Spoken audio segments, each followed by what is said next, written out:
Western North Carolina, we are seeing catastrophic flooding. That includes Asheville, North Carolina. Just over the mountains, much of Asheville, North Carolina is underwater this afternoon. I-40 shut down in both directions between Tennessee and North Carolina. The French Broad River is reaching record levels near the Biltmore estate. The Buncombe County Sheriff says its office received more than 1,000 missing persons reports.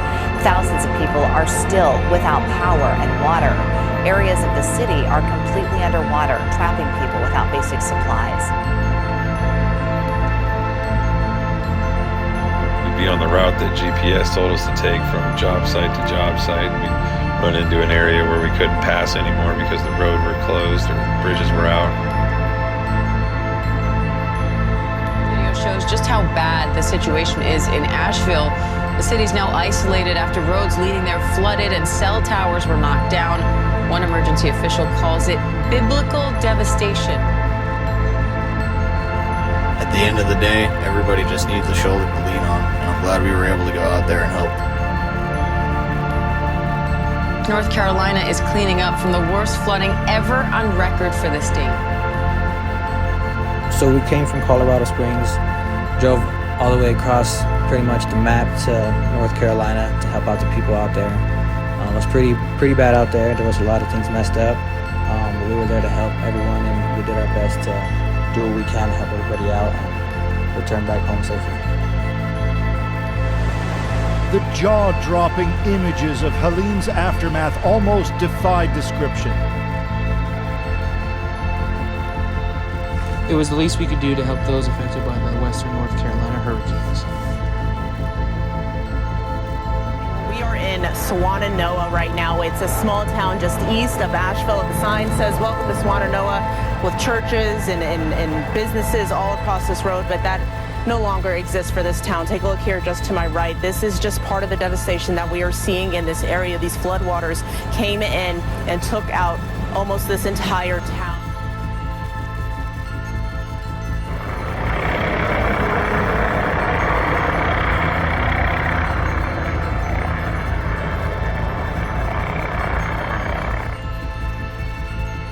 The storm zone through North Carolina was unlike pretty much any other zone I think any of us have seen, not just in the sense of the complete and total devastation of complete structures being moved, thrown in the middle of roads and rivers.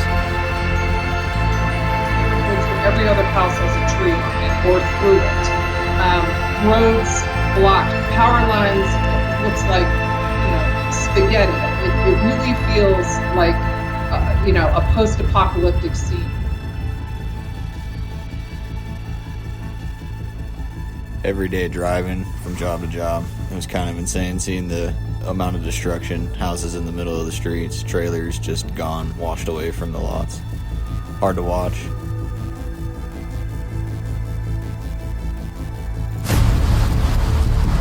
Houses are floating away. Oh, look at them all. Winds now up to 130 miles per hour.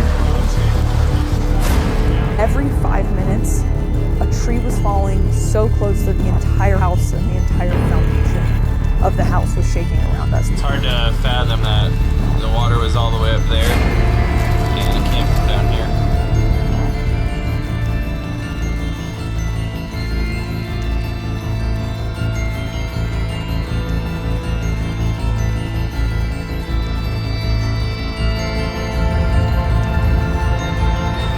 Unique in the way that the community had such a strong response to help each other. And it was just a complete honor to do what we could for those people out there who are already doing so much and going through so much.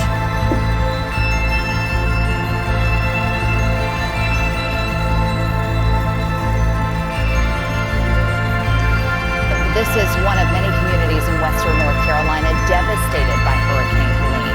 What was once a neighborhood is now unrecognizable. Trees were ripped from the ground, street signs torn apart, and streets washed out in the community of Swannanoa. That is where we find Sam Perez live this morning. Sam, you were in this area, one of the hardest hit places you've seen so far.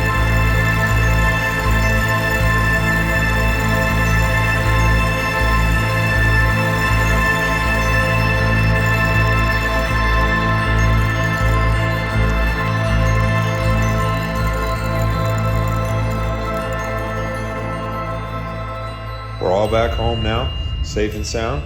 We did a lot of good out there for a lot of people. I'm proud of these boys.